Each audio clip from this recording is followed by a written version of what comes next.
ছাত্র জনতার গণ আন্দোলনে গেল ১৯ জুলাই পল্টনে অতর্কিত গুলি চালায় পুলিশ। তখন নিহত হন যুবদল নেতা নবীন তালুকদার। এতে তার স্ত্রী পল্টন থানায় একটি হত্যা মামলা দায়ের করেন।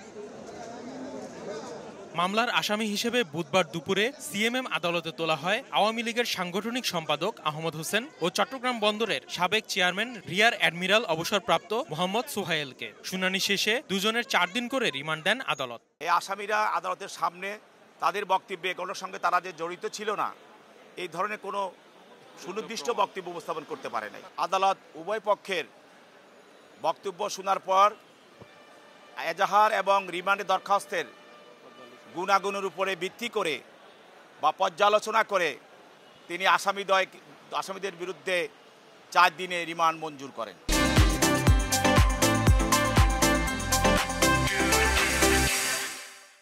মঙ্গলবার রাজধানীর বনশ্রী থেকে গ্রেফতার হন আহমদ হোসেন। একই দিনে বনানী থেকে মোহাম্মদ সোহায়েলকে গ্রেফতার করে পুলিশ। আসিফ মোহাম্মদ সিয়াম, সময় সংবাদ, ঢাকা।